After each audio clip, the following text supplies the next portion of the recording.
Radio Pirate. It's exactly what they need. Radiopirate.com.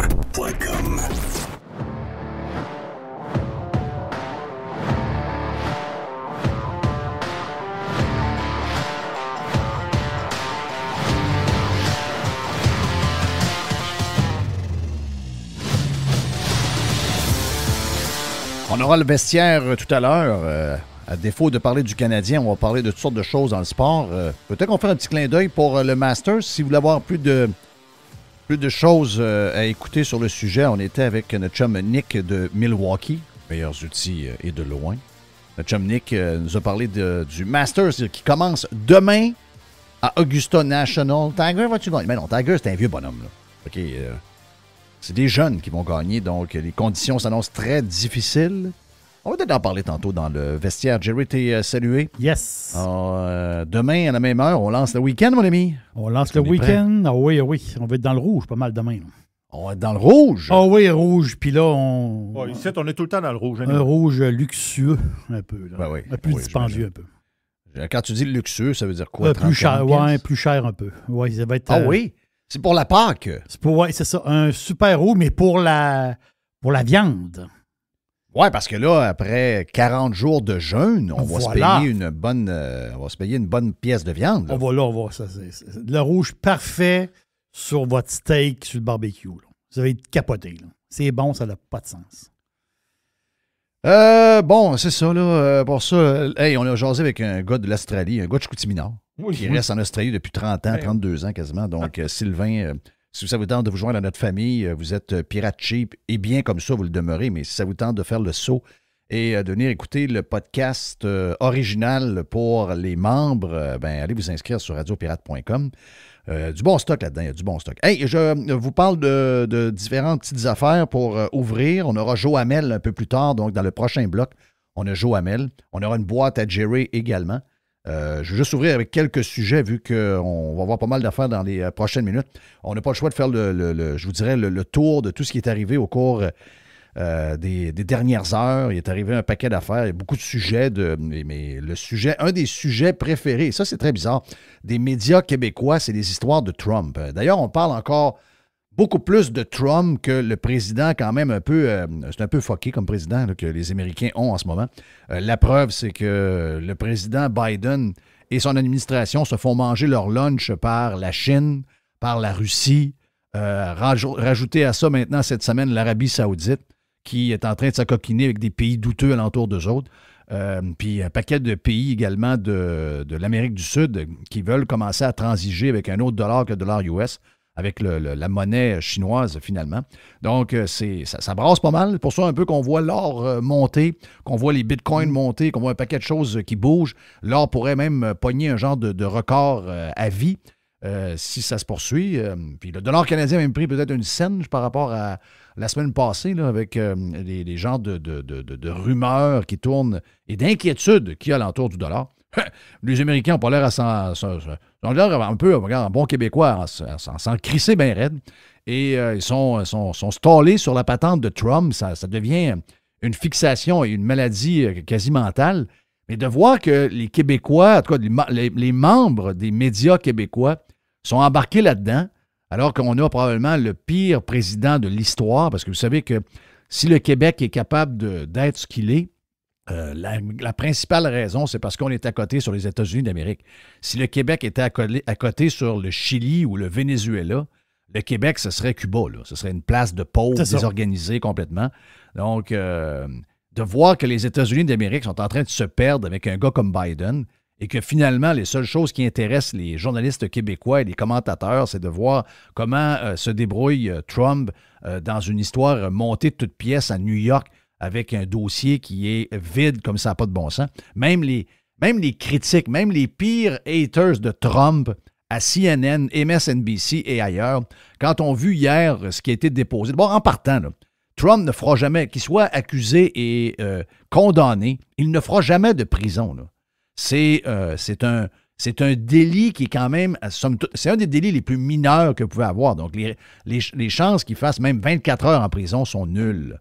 Donc, excitez-vous pas le poil des jambes avec ça. Mais hier, la majorité des anti-Trump américains qui étaient sur des panels crédibles, eh bien, vous pouvez les entendre hier, puis il y a des vidéos de ça qui traînent un peu partout sur le web. Vous pouvez entendre ces gens-là qui disent « Je me doutais que le dossier allait être mince, mais jamais je pensais que c'était si mince. » Et il y a même des anti-Trump qui étaient de son organisation et qui le détestent maintenant et qui veulent le voir perdre. On dit ben, « Il n'y aura même pas de procès. C'est tellement faible, il n'y a tellement rien, c'est tellement vide et c'est tellement con qu'il n'y aura même pas de procès. » Mais nos panels à nous autres n'étaient pas là. Non, en tout cas, j'ai pas vu... C'est un tissu de mensonges. C'est un tissu de mensonges! Mais ça, c'est parce qu'ils ont commenté ils ont commenté le discours de Trump qui est parti de New York, qui a pris l'avion, atterri à West Palm Beach, est allé après ça passer la soirée avec des convives à Mar-a-Lago, a fait un petit discours où il a encore parlé malheureusement de l'élection volée. Moi, je pense qu'à un moment donné, il faut qu'il décroche de ça. Il faut qu'il regarde par en avant et laisser faire le passé.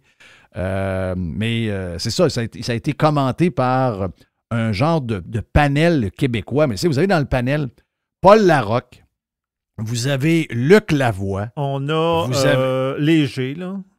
Jean-Marc Léger. Jean-Marc Léger, puis Richard Latendresse. Et Richard Latendresse. Alors, c'était je veux dire, c'était spectaculaire.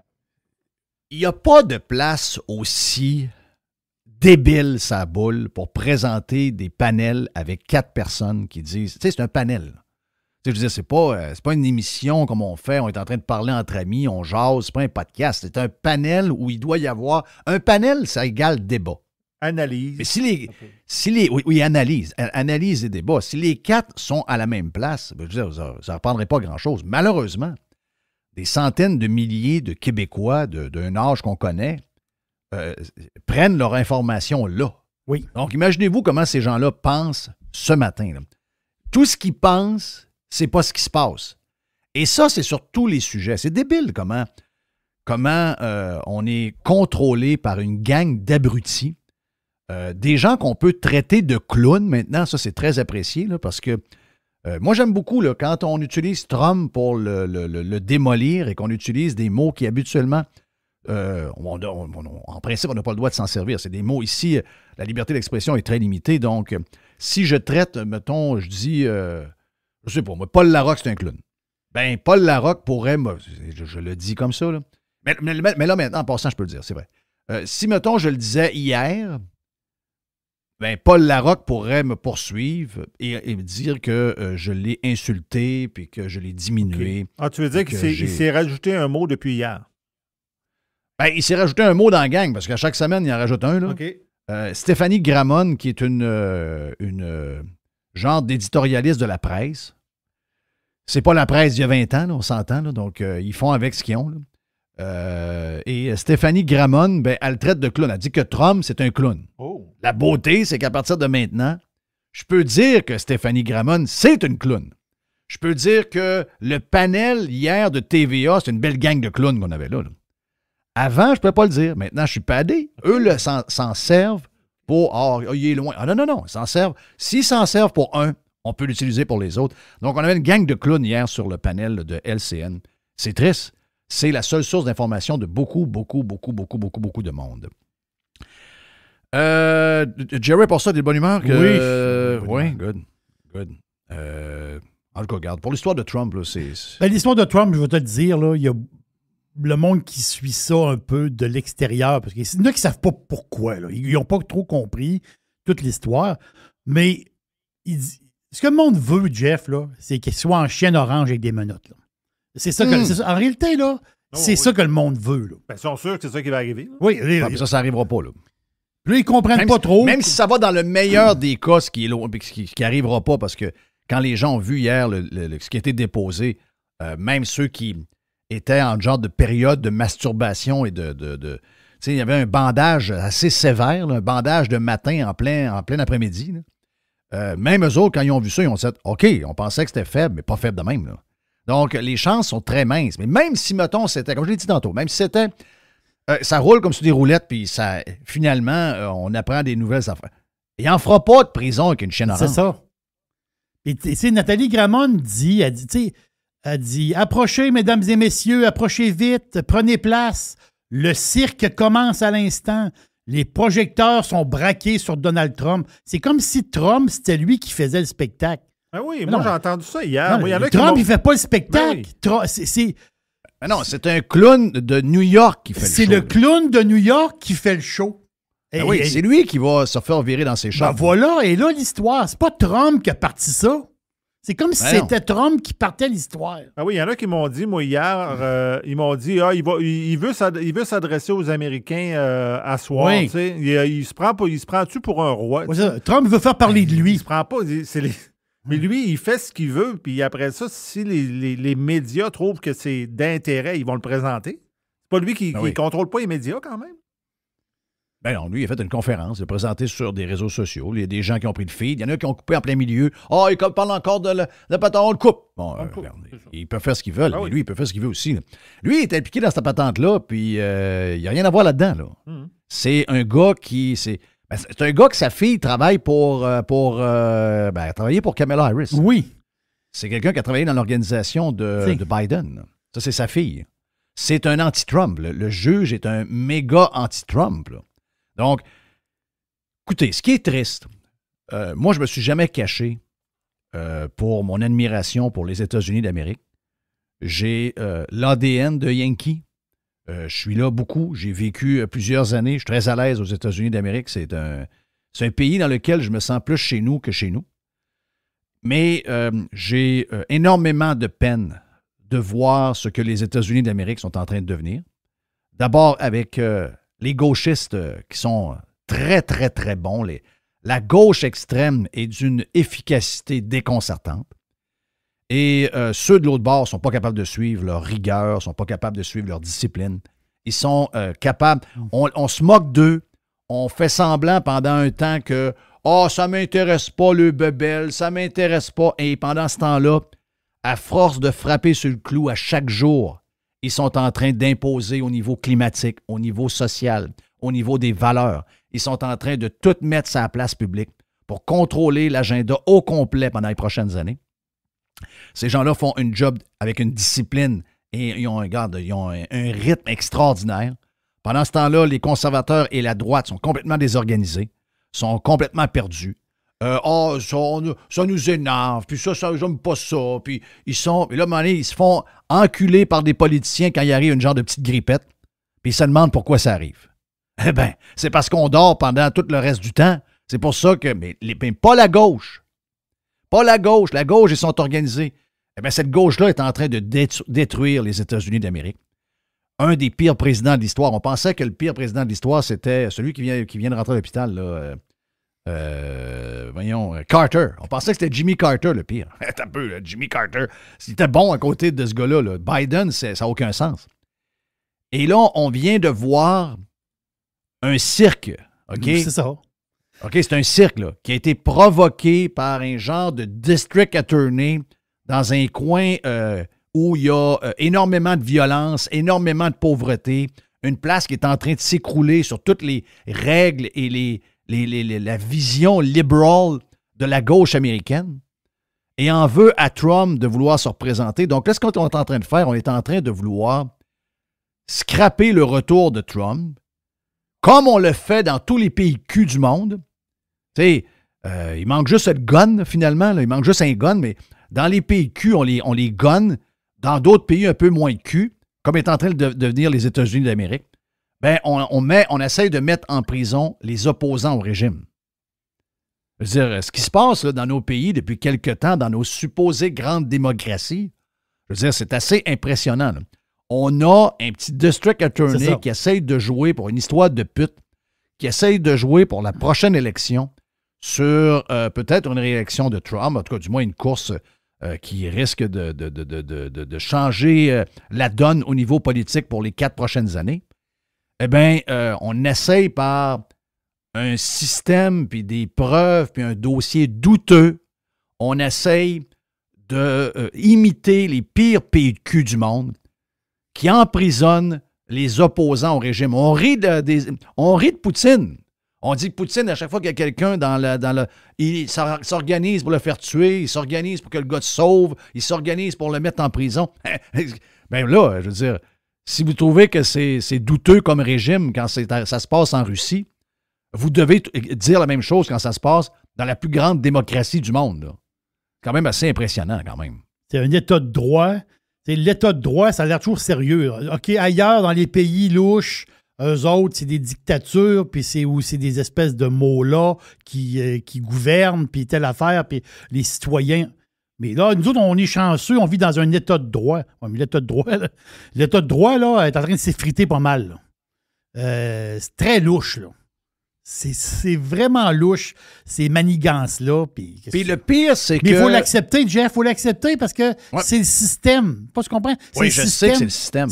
Personne ne peut se réjouir de ça. Non, on ne peut pas se réjouir de ça. Parce qu'à un moment donné, ce sera le leader que t'aimes. Ce sera la personne que t'aimes, à qui tu crois qui va vivre le même genre de choses.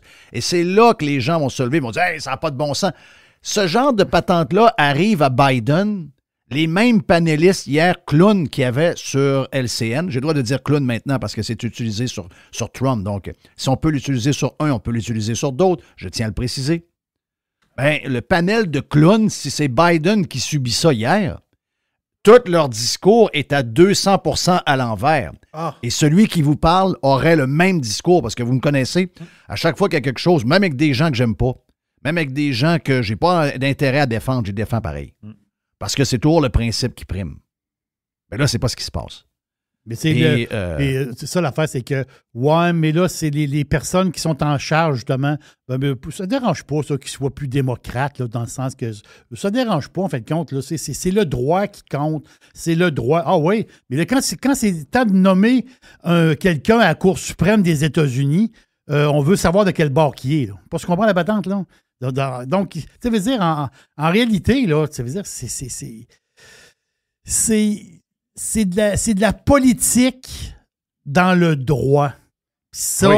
Ça là... Je ne peux pas avoir plus une intervention, puis qui est derrière ça? Y a-tu un peu de Chine en arrière de ça? Y a-tu un petit peu de Russie? Y a-tu un petit peu d'Arabie Saoudite? Y a un paquet de joueurs qui n'ont pas intérêt. Parce que vous voyez le parti, là. Depuis que Trump est parti, là, les États-Unis d'Amérique ont pris une des pires débarques au niveau de leur influence. Et là, cette semaine, on parle de leur monnaie. OK? Rajoutez à ça, en plus, la monnaie. Rajoutez tout ce qui s'est passé et voyez avec ce qui se passe avec la Chine, avec la Russie, Ukraine, avec l'Arabie Saoudite, Iran, tous ces pays-là alentour. Alors, regardez ce qui se passe. OK? Et ça, là, la raison pourquoi ça arrive, c'est que c'est un des leaderships les plus faibles qu'on n'a jamais vus de ce grand pays qu'est les États-Unis d'Amérique. Et backé par tous les médias, backé par un paquet de monde. C'est incroyable. C'est vraiment, vraiment, vraiment incroyable de voir comment ça se passe. Mais je peux vous dire une affaire, c'est que si jamais ces gens-là veulent que le party finisse, ils savent que si Trump revient, c'est la fin. Là. Donc, plein de gens ont intérêt à voir Trump pas là, pas gagner l'élection. Ils veulent que le party continue. Ils veulent que les États-Unis d'Amérique s'écroulent à la même vitesse dans les 4 prochaines années qu'on vient de vivre dans les 2 dernières années et demie. C'est ça qu'ils veulent. Et pour cette raison-là, il y a peut-être un peu d'influence en arrière. Mais ce que vivent les États-Unis d'Amérique en ce moment, c'est vraiment, vraiment, vraiment inquiétant. Et personne, ni d'un bord, ni de l'autre, peut se réjouir de ce qui se passe. Le cirque est épouvantable et personne gagne.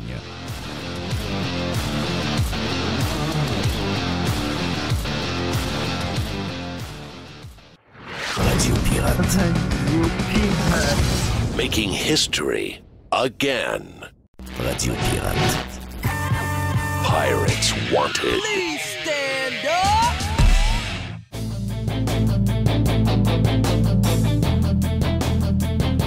Joe Hamel qui a fait on appelait ça un beau tour à New York au cours de la dernière semaine et de la fin de semaine. C'était quoi? T'avais-tu un petit... c'est quoi? C'était-tu le genre de patente annuelle? Qu'est-ce que tu faisais exactement? Ben écoute, on voulait, ça fait plusieurs années qu'on veut aller voir une gang de chums, là, le match d'ouverture des Yankees. Donc, ça tombait bien. Des meetings là-bas en même temps. Donc, tout le monde est un petit peu dans la même situation. Un petit peu, on peut travailler un peu de là-bas également. Donc, je pense qu'il y avait une bonne convergence là, dans notre gang de chums. Fait qu'on a décidé de faire ça. Puis, ben, pour moi, c'était une première, là, un premier match de baseball. Ben, écoute, j'avais été aux expos quand j'étais très jeune. Donc, je me souvenais pas vraiment... je me souvenais pas vraiment de l'ambiance. Donc, écoute, très satisfait de ma première expérience. Puis, on a vraiment vécu la full expérience des Yankees. Tu sais, partir downtown dans le métro, arriver au nouveau Yankee Stadium, l'après-game. Écoute, Très hot.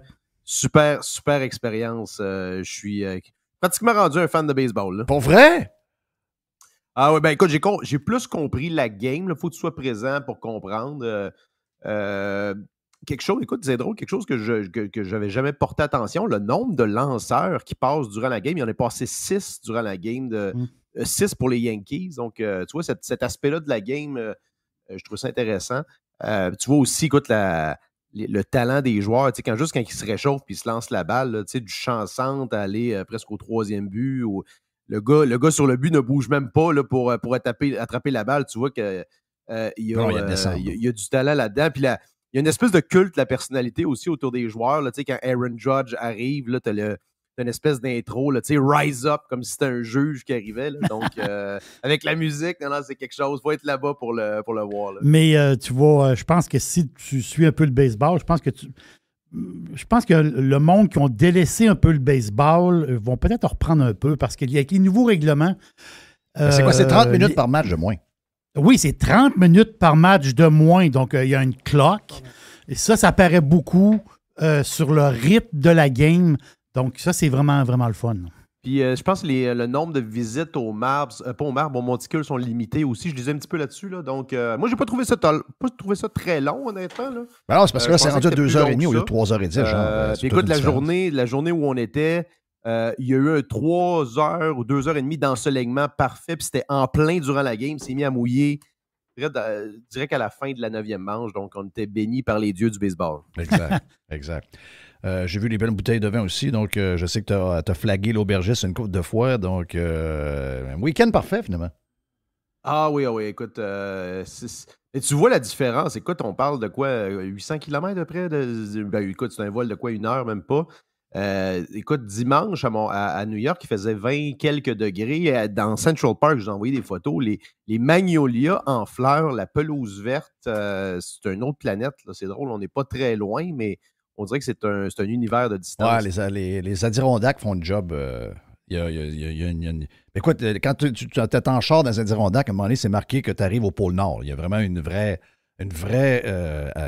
pancarte verte qui marque qu'on est à tel nombre de kilomètres du pôle Nord. Donc, on dirait qu'on arrive dépasser Albany. Donc, la minute qu'on monte des montagnes, on dirait que c'est là que le switch se fait. Hey, il y a plusieurs sujets. Justement, d'ailleurs, tu as passé en avant de la Trump Tower au cours du week-end. On a vu toute la folie. On en a parlé en ouverture. Joe, je ne sais pas si tu as un mot à dire, mais je trouve ça tellement plate de voir cette grande démocratie qui se fait malmener par un paquet de jeux de coulisses un peu amateurs, un peu pee-wee, que ce soit qu'on aime Trump ou pas, qu'on soit démocrate et républicain. Je pense pas qu'il y ait de gagnants dans la plus grande démocratie du monde, de voir ce genre de procédure un peu, procédure de midget, là. Même les pires adversaires de Trump le soulignaient hier à CNN et MSNBC. Dossier quasi vide, qui a même beaucoup de chances de ne pas se rendre à procès. Mais c'est triste ce qui se passe de voir qu'on essaie de jouer avec la démocratie, un peu comme les pays de cul, de tasser carrément l'opposition, comme on voit dans des pays douteux. Et là, on parle des États-Unis. C'est vraiment triste, là. Écoute, je suis pas un expert dans le dossier. J'ai lu un petit peu là-dessus. C'est effectivement assez mince. Là. Tu sais, quand tu regardes un peu l'angle d'attaque là-dessus, c'est quoi? C'est falsification de documents d'affaires. Et moi, c'est l'aspect qui est impressionnant, c'est influence de l'élection. Tu sais, vu, bon, qui t'a voulu payer la madame, fair enough, mais là, que ça soit utilisé comme le fait que ça a une incidence sur une manipulation d'élection.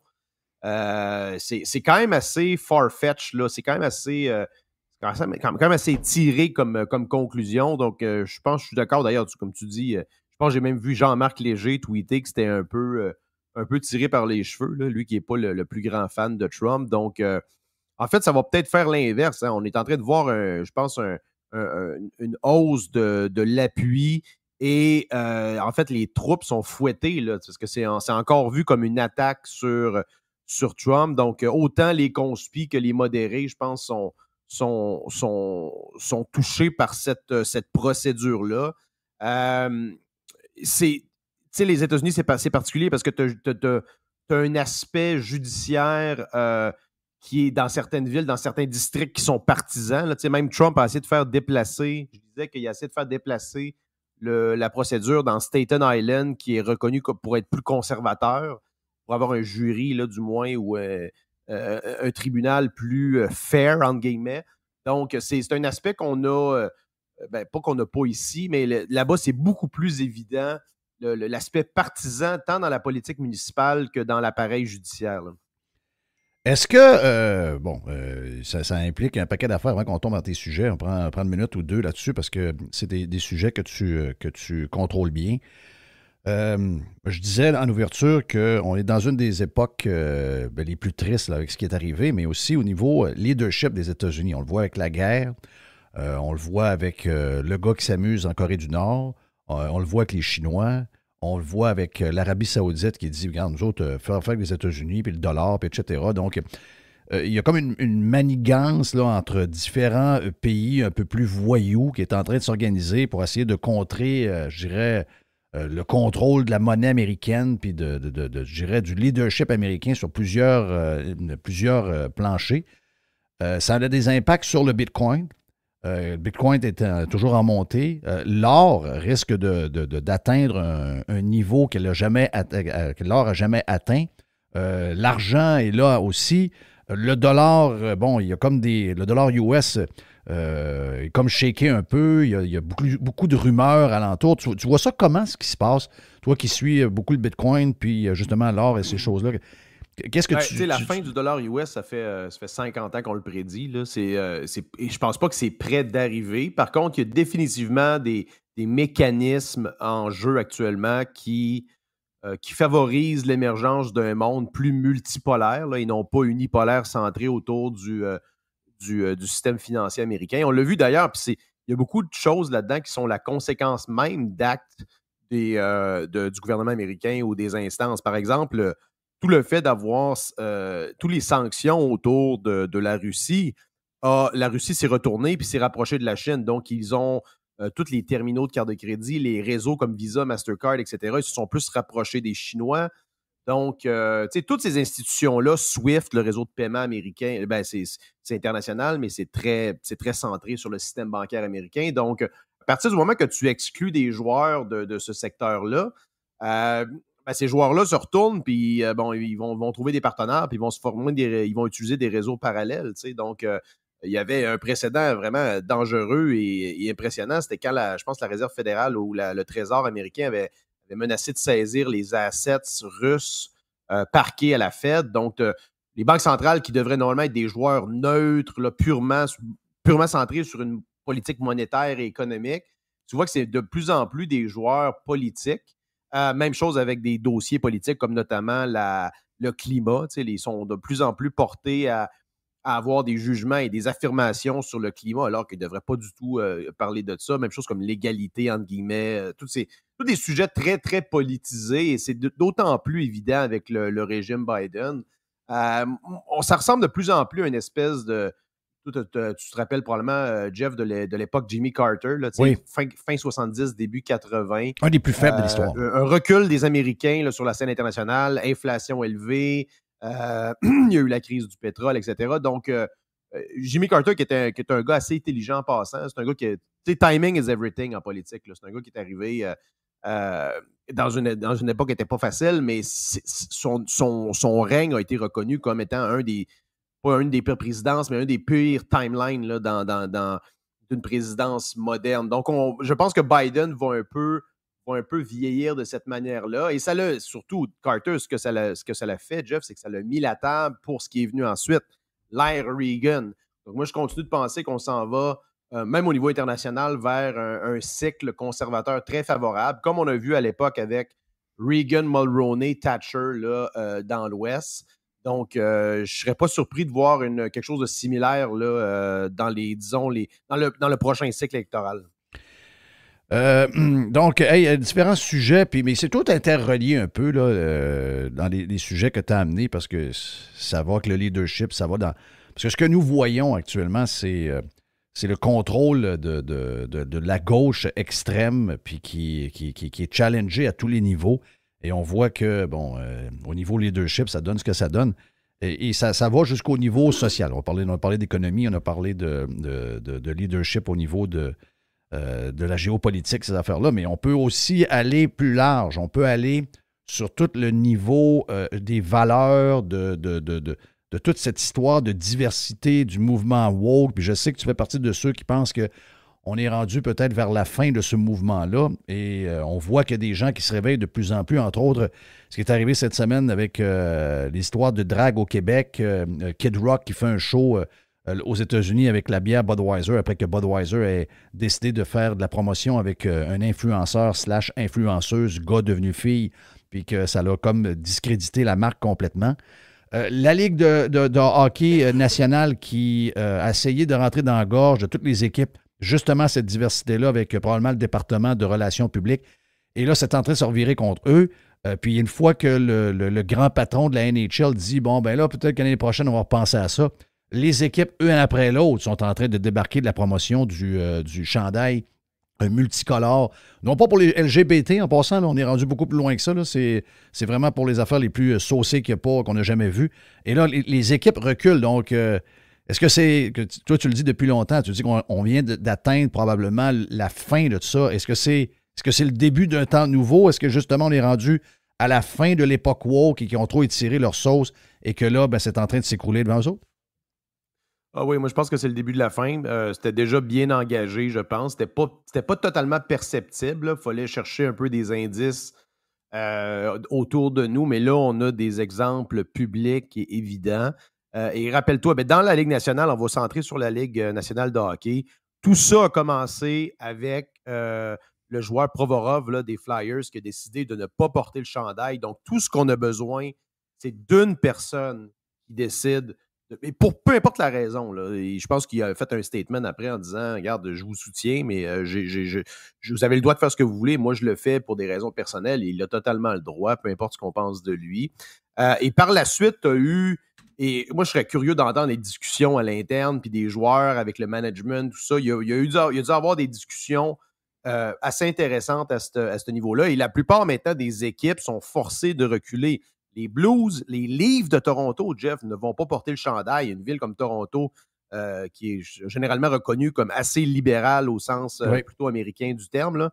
Donc, c'est réellement le début de cette folie. Je pense que l'année prochaine, le programme, parce que tu l'as bien dit, c'est pas les équipes, c'était pas une initiative des équipes, là, c'était une initiative. On aurait pu comprendre, mettons, une initiative d'équipe dans des marchés plus progressistes, exemple New York, etc. Mais non, c'était vraiment enfoncé dans la gorge par la Ligue en disant vous devez faire une journée LGBT une fois par année. Donc, ils ont tous déployé cette initiative-là, des fois à reculons. Et là, je pense que l'année prochaine, on ne reverra plus ça.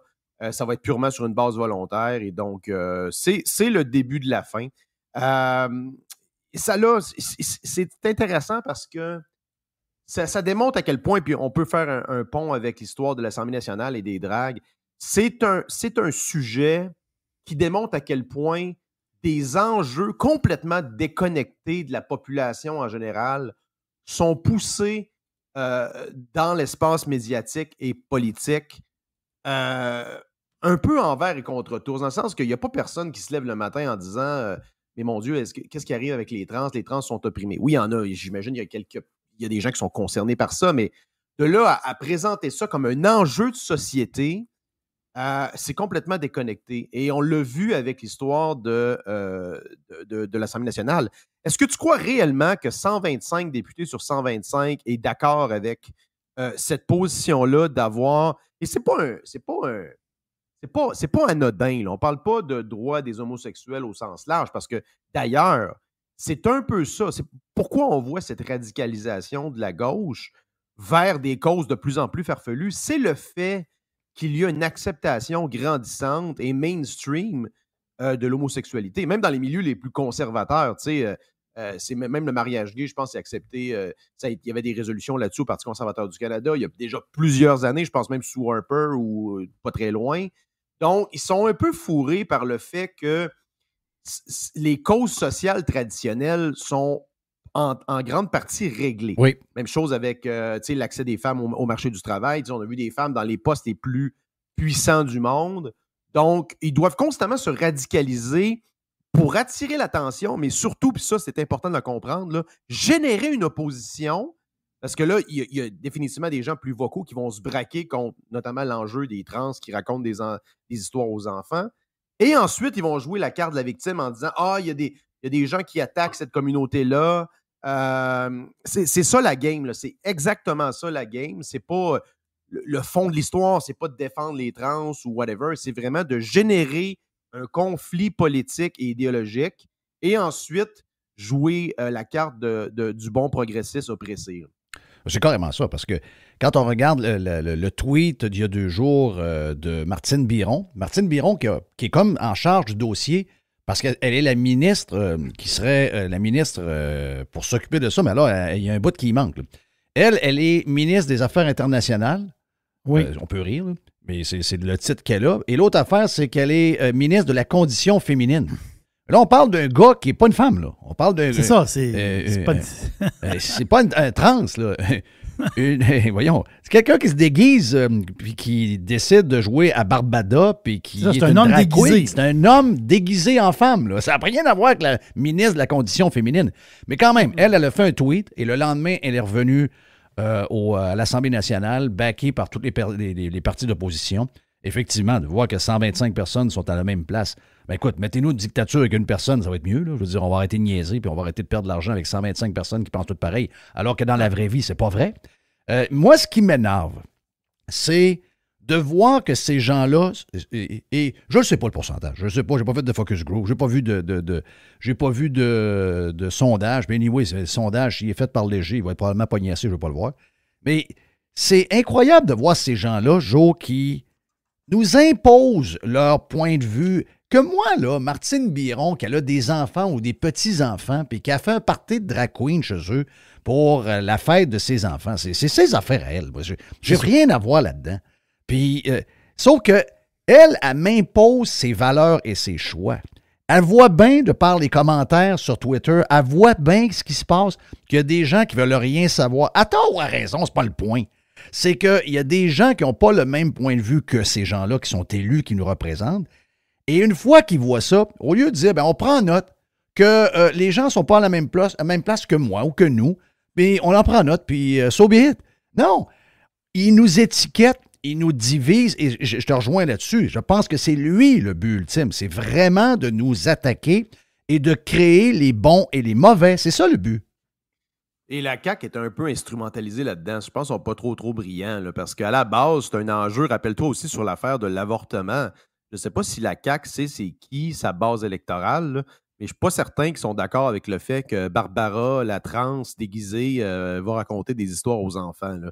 Donc, c'était un peu la même chose avec l'avortement aussi, là, le faux débat sur l'avortement. Donc, c'est des choses qui sont poussées par une certaine gauche radicale, amplifiée par les médias. Et regarde à quel point ce gouvernement-là se braque dès qu'il y a un enjeu, un soi-disant enjeu soulevé par les médias.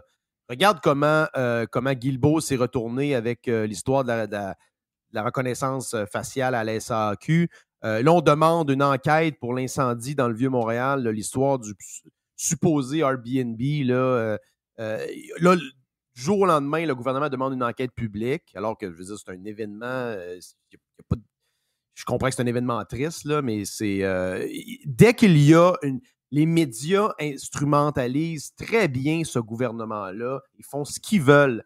Regarde le troisième lien. Le troisième lien, c'est carrément ça. On a modifié le projet, ne serait-ce qu'avec des éditoriales, avec des éditoriaux. Donc, c'est vraiment impressionnant à quel point la CAQ a un succès électoral fort, mais à quel point ils sont faibles idéologiquement et stratégiquement.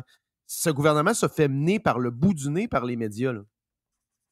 C'est assez drôle, l'histoire de la patente faciale. Y a-t-il quelqu'un qui pense vraiment que Éric Kerr et son équipe ne sont pas capables de faire un système de paye, qui ne sont pas capables de gérer un système informatique? Pensez-vous sérieusement que vous allez rentrer dans une place du gouvernement? Jeff, le moyen de vous identifier, ça va être une patente comme sur votre téléphone? Voyons donc. Jeff, non, mais on va reprendre l'exemple ultime. ces gens-là ne sont pas capables de gérer un seul traversier Ouais. avec un monopole. J'adore tes traversiers. Oui. Sans le foutre dans le quai une fois par trimestre. D'ailleurs, il était mis hors service. Hein, Oui. Lui, avec. C'est quoi la Côte-Nord, là? Ben, lui, à Québec, il était hors Oui, service. mais il y a celui un de autre, Québec. là. Il y a un autre qui est. Je pense que c'était pas les îles de la Madeleine. En tout cas, il y a un traversier qui était hors service encore une Oui. fois, là. Donc, c'est l'exemple ultime. Oui, c'est l'exemple Ils sont pas ultime. capables de En rien parlant de faire. bateau, c'est un puits sans fond, la gang du chantier naval. Ah oui. Je veux dire, Comment on met un demi-milliard là-dedans encore? on vient de mettre 500 millions et si on fait l'historique, là, on est rendu à des milliards d'investis dans un chantier naval datant des années 50, un peu tout croche, qui fait des bateaux finalement qui coûtent les yeux de la tête puis qui ont de la misère à faire marcher. Là. Je veux dire, je sais pas. Moi, je suis un peu tanné là, de me faire vider les poches à chaque semaine. Puis là, on parle de taxes nouvelles à tous les jours quasiment. Et on est là, puis on prend notre argent, puis on va la dilapider. On va Dilapider. La dilapider, voilà, merci. La dilapider, comme ça, sans rien. Tu n'as pas un mot à dire. 500 millions. Écoute, je suis en train de me demander si on n'a pas nationalisé la construction de bateaux. Là. Y a-tu quelqu'un qui... Ben, par le fait, de facto, c'est un peu ça, là. Oui. Il y a quand même un propriétaire derrière ça qui doit rire. Là. Hey, c'est drôle parce que c'est pour construire des brises-glaces. Oui, c'est ça. Qu'on annonçait. Hey, as-tu vu, je l'ai partagé à plusieurs reprises, là, la région de Alta au Utah, là, sont rendus, la dernière fois que j'ai vu, c'était 800 pouces de neige. Mais là, il y a eu un autre 30 pouces de neige. Fait que c'est plus de 800 pouces de neige qui est tombé, un record absolu. Et je pense qu'il y en a qui sont même rendus inquiets. Là. Je me posais la question, ça se peut-tu que ça ne fonde pas totalement d'ici le prochain automne? Je pense que oui. Niveau-là, c'est quand même non, incroyable. Là. Ça va être, on est rendu à la neige perpétuelle. On va rester. Écoute, Dernier hiver. le massif du Sud a eu son année record, 750 cm. Jamais il y avait eu ça. Là, on a des gens qui demandent à ce que la patente de ski de fond dans le parc des Laurentides, pourquoi ils l'ont fermé le 2 avril alors qu'on en a facilement encore pour 2-3 semaines. Je vais te dire de quoi, là? Tout ce qui nous annonce est en train de virer complètement de l'autre bord. C'est incroyable. Hey, c'est drôle parce que à Montréal, à Tremblant, écoute, j'ai des amis sur place me disent, écoute, c'est la meilleure saison ever. Puis surtout, tu sais, post-pandémie, post-mesure, les gens sont comme en mode, sont beaucoup plus en mode fête. Fait que t'as la même gang je les ai appelés les corpos climato-paternalistes. Là. Ceux qui, en ville, te disent de ne pas prendre l'avion, puis dans les médias, parlent du climat. La fin de semaine, sont complètement torchés au petit caribou à Tremblant avec leur kit Montclair à faire le party et à faire du ski en avril. C'est quand même quelque chose. Non, regarde, c'est tout. Ils ont jinxé le climat. C'est pas compliqué, ils l'ont jinxé. Là, il y a encore de la neige aujourd'hui dans plusieurs régions du Québec. Il y a de la pluie verglaçante à Montréal en fin de journée. Il y a un paquet d'affaires qui arrivent. On va dire de quoi? Ils t'ont tous scrappé à patente. L'Europe, en fin de semaine, cette semaine, c'est là, c'est tempête de neige en Grande-Bretagne encore, en plein mois d'avril. On va dire de quoi? Tout ce qu'ils nous disent, il n'y aura plus de neige, il n'y aura plus de glace, il n'y aura plus de ci, il n'y aura plus de ça. C'est tout l'inverse qui se passe. C'est une autre affaire, mais ça ne les empêche pas d'être aussi fous. On parlait de troisième lien tantôt. Je voyais qu'à Montréal, ça fait des pieds et des mains des restaurants pour être capable de sortir du take-out dans des patentes qui se tiennent. On est là à essayer de faire des genres de... Un peu comme les vélos, là. Il y a comme des plats que vous pouvez vous passer entre monde. Là. Regarde, c'est la folie pure. Et ça commence à avoir un impact. Tu sais, avant, les sacs, c'était tel que tel. Là, tu payais pour avoir un sac. Là, il n'y a plus de sac du tout. Certains endroits que tu n'as plus de sac pantoute. Là, l'histoire du take-out, tu sais, c'est quand même majeur là, de ne pas avoir de... et là, je pense que tu commences à avoir un pushback. Moi, je suis assez enthousiaste sur le fait que c'est cette génération de ce cycle de mères éco-marxistes, là, comme Valérie Plante, la mère de Laval, le gars de Laval, la gang qui est allé faire un petit tour en Scandinavie à nos frais. Là. Moi, je pense que tu vas avoir un pushback contre cette frange-là au prochain cycle électoral, hopefully. Et on va avoir un certain retour à la normale là, pour les enjeux municipaux. Le rôle de la ville, c'est pas de faire ce genre de choses-là. D'ailleurs, j'étais à New York, qui est reconnu comme étant ville un peu pognée dans des affaires de même, puis c'est pas aussi pire qu'ici. Là. Regarde, il n'y a pas de trou dans les rues, first, là, c'est quelque chose que j'ai remarqué. Là, les rues sont relativement en bon état, même si c'est une ville déficitaire comme Montréal, etc. Mais tu sais, c'est cette folie de plastique-là. Hey, d'ailleurs, une affaire complètement débile. Rappelle-toi que les restaurants là-bas avaient été fermés, pareil comme ici, là, avec un passeport vaccinal, tout ça, et avec l'espace limité à l'intérieur. Et ils s'étaient développés des terrasses permanentes à l'extérieur, des petites cabanes qui ont fait, là, si tu veux. Et ça, c'est devenu permanent, Jeff. Là. Il y a des genres de chalets tout le long de la rue, là, des rues comme, tu sais, dans des quartiers comme Soho, Brooklyn, etc. Oh, oui. C'est devenu des espèces de petites cabanes chauffées avec... je n'ai vu une avec des fenêtres en PVC. Donc, c'est quelque chose qui a créé... là, j'imagine que pour l'été, ils vont l'enlever là, ou ils vont les ouvrir, je ne sais pas trop. Là. Mais c'est maintenant permanent, ces cabanes-là là, extérieures pour permettre aux gens de manger pendant la pandémie. C'est quand même incroyable comme impact. Là. Mais les innocents là-dedans, puis on finit là-dessus, Jo, je te laisse aller, mais les innocents là-dedans, c'est quand même l'Association des restaurateurs qui se sont fait bouffonner tout le long de la COVID. Ils se sont fait fermer à tout bout de champ, même des fois, une fois que les frigidaires étaient bien pleins de stock à une semaine d'avis. Ils se sont fait écœurer. T'as quoi? T'as presque 30% des restaurants qui sont fermés depuis ce temps-là à cause de ça. Et là, ben, Montréal en rajoute une couche en donnant de la misère aux restaurateurs qui ont pu survivre grâce au plastique, grâce au take-out.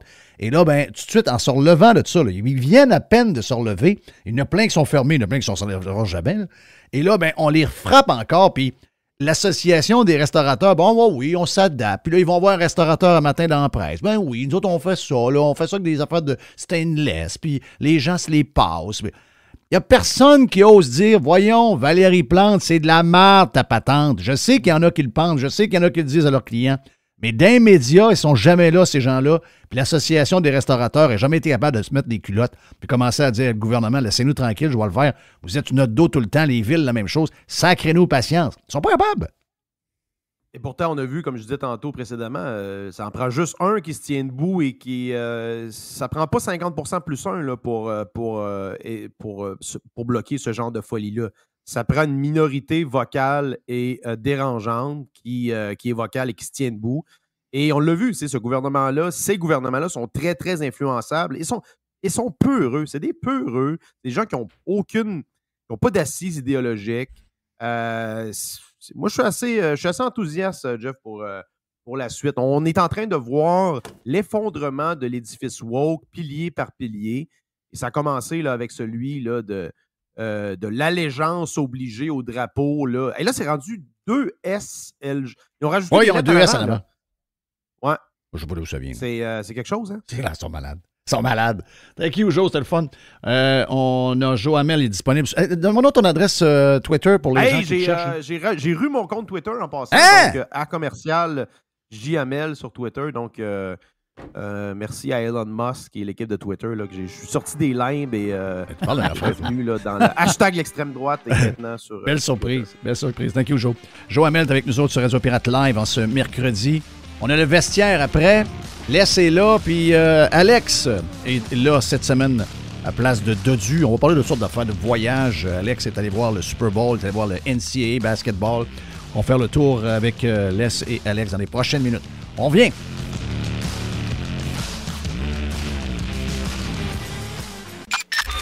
Listen, radiopirate.com. Radio Pirate. Radiopirate.com. No commercials. No limits. No rules. Radiopirate.com. Through the center zone for Montreal. The pass across. They score! Go, go, go!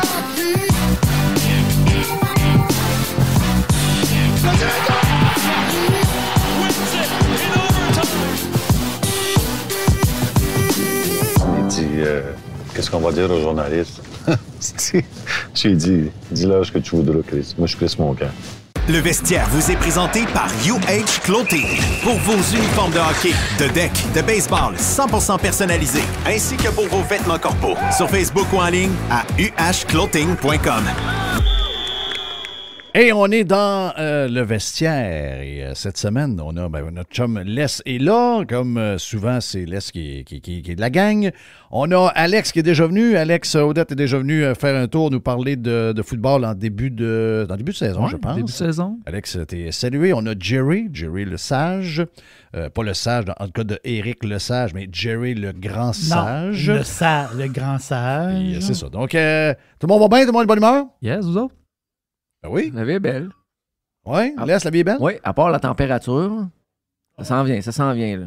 Oui, ça va vers le meilleur. Oui, c'est ça, il annonce de la pluie, de la neige, de la scie, de la ça. Avril, c'est un mois de marde. Oh oui. C'est de la merde en regarde. Non, moi, je suis dépressif, là. Hey. Attends un peu, t'arrives. T'es allé comme... Attends un peu, là. Qu'est-ce qu'il y a, Jerry, là? Qu'est-ce qui se passe? C'est du monde qui sont dépressifs puis qui ont passé une partie de l'hiver aux palmiers, avec les palmiers, là. Ouais, mais c'est ça aussi. En bateau, en plus. Pense à du monde qui n'ont pas été en voir amoureux. Les palmiers, là. Non, mais c'est parce que ça, c'est encore plus dépressif, parce que tu sais qu'il y a meilleur ailleurs. Okay. Ça coûte plus cher ailleurs. Oui, c'est ça. Ouais. Non, ça, mais... je suis pas sûr de ça. Ouais, peut-être pas, t'as raison.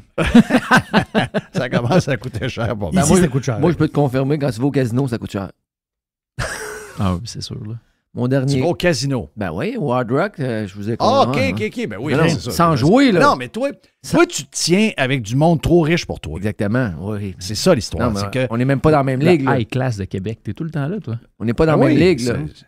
Il y en avait un qui était dans la grosse ligue dans la gang, là. C'est notre chum. On n'a pas le choix, là. Ouais, je sais bien. Mais avoue que c'est tough. Ben, quand on a un chum qui a de l'argent en masse, là, c'est dur à suivre. Ouais, puis, c'est gênant. On a parlé avec Joe Hamel. J'ai regardé ses photos dans la fin de semaine. Joe Hamel, d'après moi, son week-end à New York, d'après moi, ils sont allés en jet. Oui. Donc, mon feeling, c'est un week-end de 10 000. Oui. Mais lui, tu sors les Grands Bourgognes à minuit le soir d'un restaurant, c'est spécial. Ici, rendu à 8 heures, le boss vient te voir et il dit de t'en aller. Tu sais, moi, mettons, j'ai deux chums m'appellent et on s'en va à New York en jet. Je lui dis non, là. Je peux pas y aller. Je sais. Une fois embarqué dans l'avion, je vais dire, OK, je suis capable de toffer, mais les 4 jours d'après, je meurs. Là. Je veux dire, j'arrive chez nous, je déclare faillite. Là. Ouais, pas sûr. En tout cas. Parce que toi, tu vis beaucoup plus serré que la normalité des gens.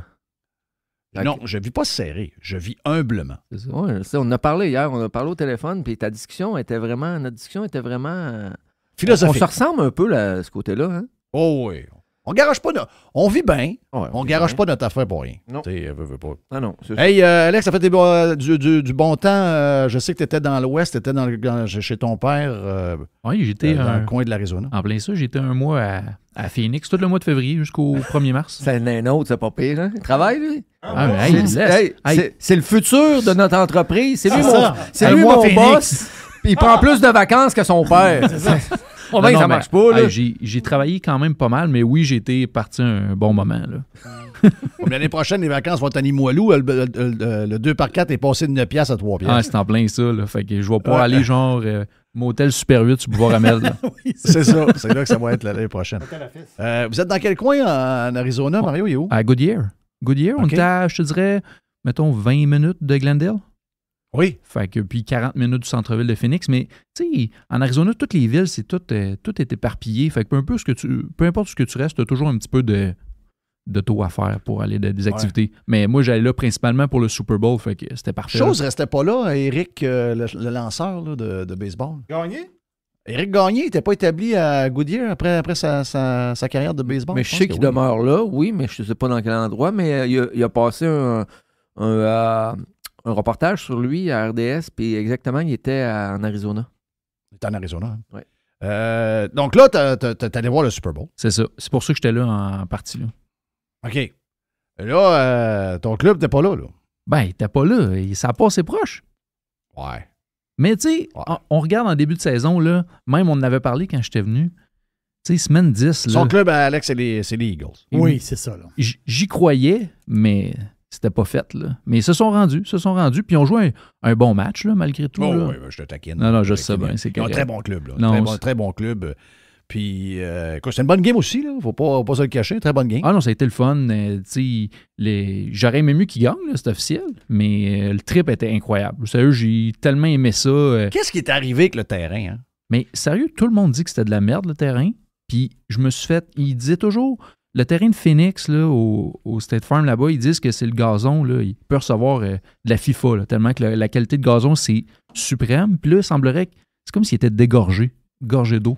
Je ne sais pas pourquoi. Ben, on dirait que... parce que les autres, ils sortent le terrain. Ils sortent le gazon dehors. Ouais. OK? Donc, à ce temps-ci de l'année, en Arizona, à cause des nuits fraîches, c'est du ryegrass. Donc, c'est un... Puis il était comme... on avait l'impression que c'était un gazon qui avait de la rosée dedans. Carrément. Puis tout le monde disait, à un moment donné, il y a un joueur, là, c'est Isaiah Pacheco des Chiefs, il a fait un toucher, puis il est arrivé pour célébrer, puis durant sa danse, il a glissé pour donner à quel point que la qualité était so-so. Puis là, ben, tous les joueurs défensifs, ben, se plaindre après la game quand tu as perdu, c'est facile de dire que le terrain c'était pourri, mais effectivement, il semblerait que c'était vraiment pas terrible. Là.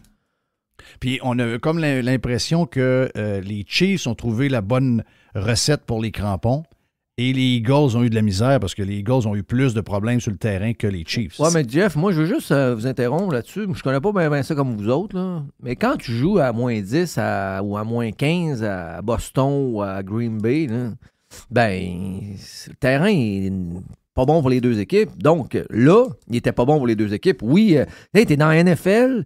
T'es dans la conspiration. L'histoire, c'est qu'il y avait de la conspiration. Il y en a qui ont dit les Chiefs savaient exactement comment le terrain allait être. La preuve, c'est qu'ils ont mis le soulier au début puis ils l'ont gardé jusqu'à la fin.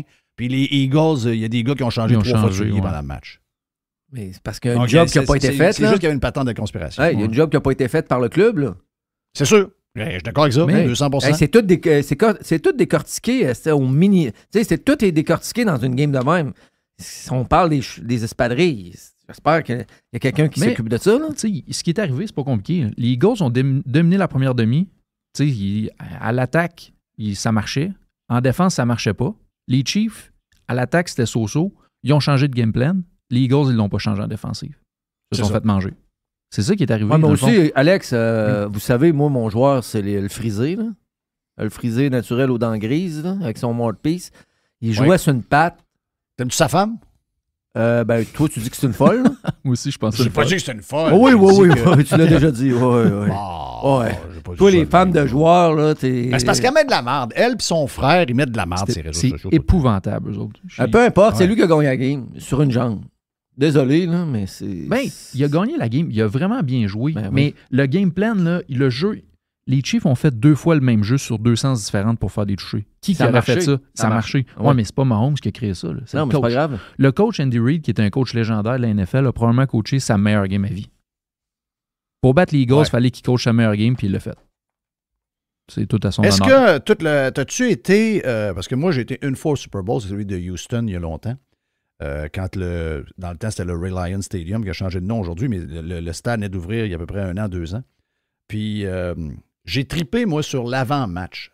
On s'en allait là à 10 h le matin. Je me disais, mon match à 6 h, 6 h 30, qu'est-ce qu'on va? Ben, premièrement, beaucoup de bières, beaucoup de sortes de bières, mais de la bouffe. Tu sais, quand tu as le genre de package VIP que tu te promènes, il y a des spectacles de ci, des spectacles de ça.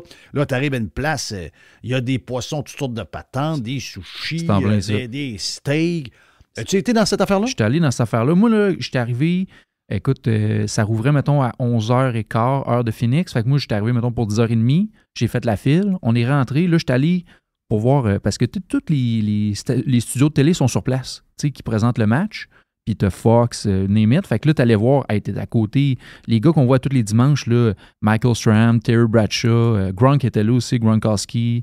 On était à côté, là. C'était vraiment hot. Puis, tu sais, moi, je faisais FaceTime avec des amis. Puis là, je disais, regardez, je lève ma main. Puis là, ils disaient, oui, on te voit, j'étais à peut-être 10 pieds du stage. NFL Network était là. Très hot. Puis, tu sais, j'ai rencontré, par hasard, là, moi, j'étais un fan des Eagles. Puis, quand j'ai commencé à suivre les Eagles, mon joueur préféré, c'était Brian Dawkins, qui est au Hall of Fame aujourd'hui. Je l'ai rencontré là-bas sur place. J'ai fait pris une photo avec. Tu sais, c'est des beaux moments. Wow. Puis après ça, c'est ça, je me suis déplacé. Les gars sont assez accessibles parce que quand j'étais à Houston, la veille du match, on était allé manger au Hilton en plein centre-ville. Il y avait beaucoup de monde.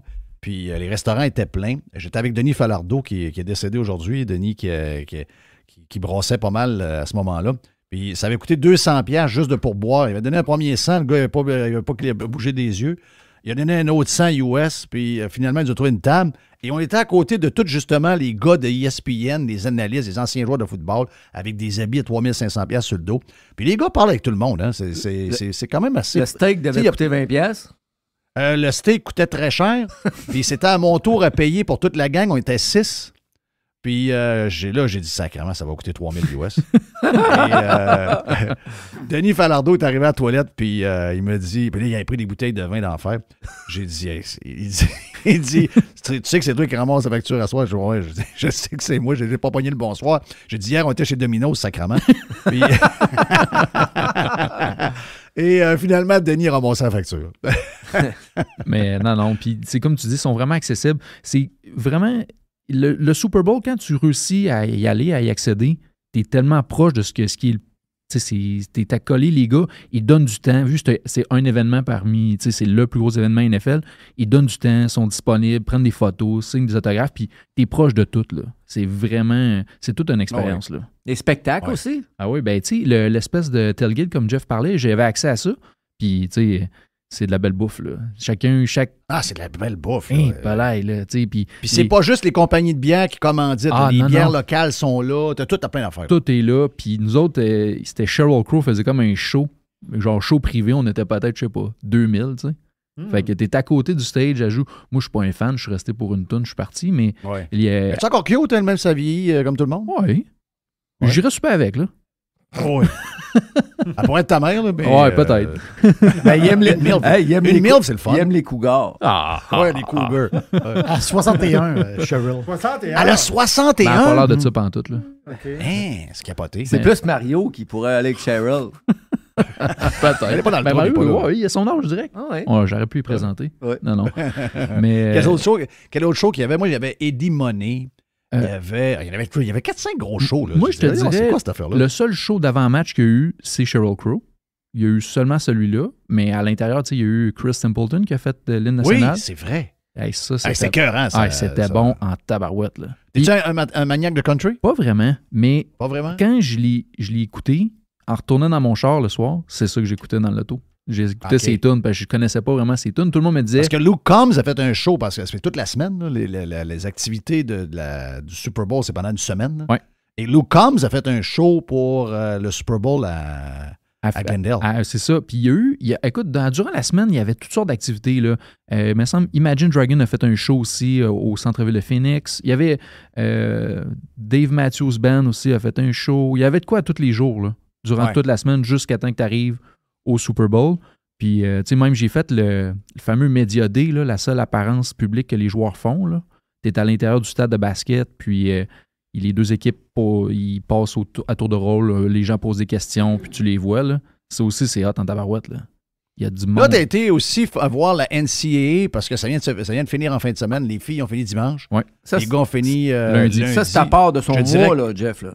Comment? Ça, c'est à part de son mois. Là. Il est parti en mois, puis il est parti quasiment tout de suite après. Là. OK, il est retourné. Je pensais qu'il était là. Non, il est revenu juste faire acte de présence à mon bureau. Acte de présence. Puis après ça, il est reparti. Là. À Québec, il lui a donné de la marde, il est parti. À Québec, c'est juste moi et lui. Là, tu t'entends? Là? Fait que, non. Ici, on est allé... avec Mario, on avait dit qu'on voulait faire ça une fois. Faire ça, le March Madness. Finalement, on le fera pas juste une fois. C'est sûr qu'on va le refaire. C'est débile. Le March Madness. OK, là, vous êtes allé à laquelle? Parce que les derniers matchs, c'était à Houston. C'est ça. Le Final Four avec UConn contre Miami et San Diego contre Florida International. Pas International, Atlantic. C'était à Houston, la finale aussi. Mais là, il y en avait à Vegas? Oui, c'est que dans le fond, nous, on est allé voir la ronde, ça s'appelle Sweet 16 Elite 8. Ils appellent ça les Regionals. Puis, pourquoi qu'on a décidé de prendre cette ronde-là? C'est que, tu sais, là, en fin de semaine, c'était à Houston. C'est trippant à Houston, il y a du monde. Mais après 2 matchs, fini. Oui, puis surtout que quand tu es assis dans le stade de football puis le terrain de basket, t'es en plein milieu, là, t'es loin en tabarouette de l'action. Là. OK, c'est dans le stade de football. C'est en plein ça. Fait que OK, c'est le stade que je connais. C'est c'est ton stade probablement que tu es allé, le Reliant Stadium qui a changé de nom. Fait que c'était ça un peu, on se disait, ouais, non, on va aller à Vegas, puis c'était dans le stade des Golden Knights, là, le T-Mobile Arena à Vegas. C'est tout, ils ont tout un setup, là. C'est flambant neuf, là.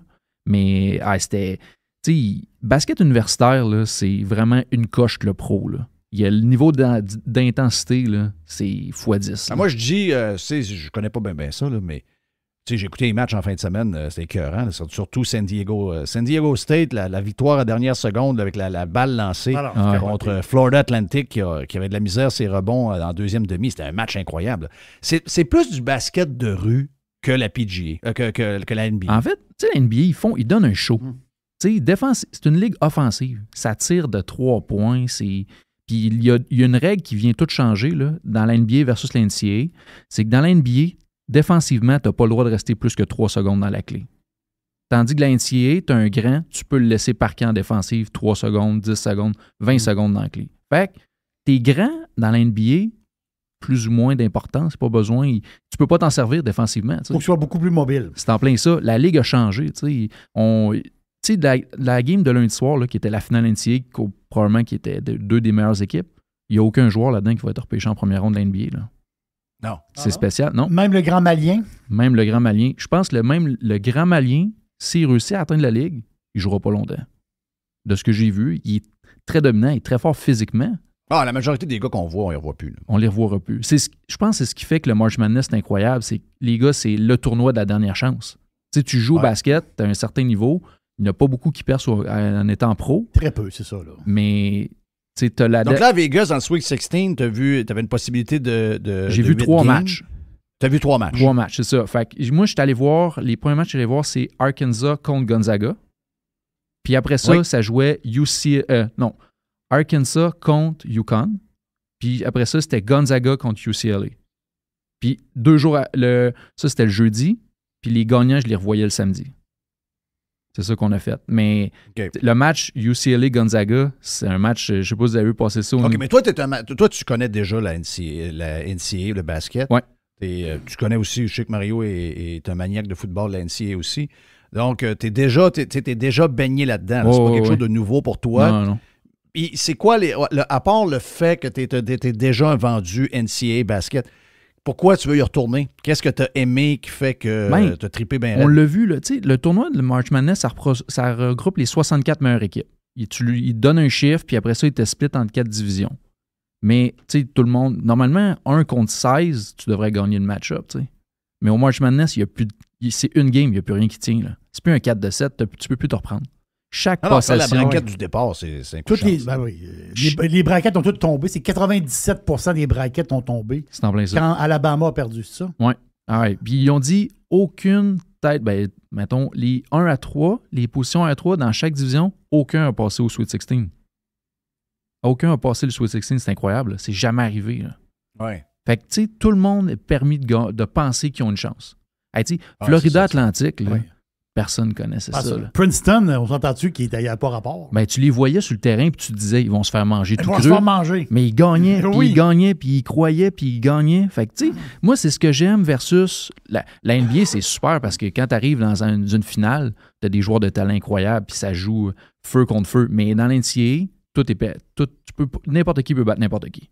C'est ça qui est vraiment trippant. C'est le fun, les 2-20 minutes, pareil aussi. Oui, ça change la donne. Ça change la donne, hein? Oui. Je sais pas, je sais pas trop, pourtant, c'est seulement quoi? Mais c'est 40 minutes. Tu sais, versus une game professionnelle, t'enlèves une quinzaine de minutes la game. Là.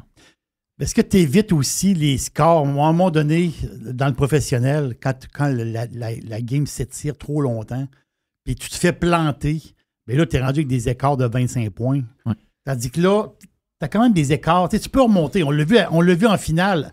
Il restait quoi? Il restait 5 minutes dans le game. Ils sont revenus par 5-6. Ils sont revenus par 5-6. Oui. Tranquillement, pas vite, ils sont revenus. Donc, il y avait quand même un challenge. Tandis que des fois, dans NBA, des fois, les écarts sont insupportables. Moi, je connais pas ça. Puis, honnêtement, on parle de soccer.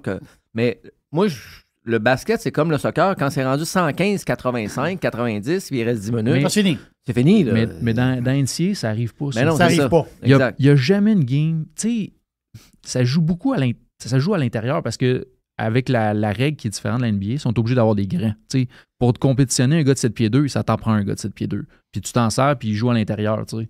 Fait que il n'y a jamais une game qui est finie d'avance. Jamais, jamais, jamais. Même si tu gagnes par 20, attache ta tuque parce qu'ils vont revenir. Ils peuvent revenir, c'est ça. Oui. Vraiment, vraiment. Ouais. Puis ça tire moins qu'à 3 points que la NBA, fait que c'est sûr. Puis je vais te le dire, là, tu es allé sur place, là, c'est quasiment un rêve, là, mais ça respire la jeunesse. C'était écœurant. Ça, là, quand tu écoutes le show à TV, quand tu écoutes les games, la crowd est jeune. Ça respire. Il y a comme une espèce de mood jeune. Puis ça, c'est vraiment le fun. Mais tu sais, Jerry, tu le dis carrément, c'est qu'il y a les étudiants. Oui. Il y a la famille des étudiants et il y a des anciens étudiants qui sont là.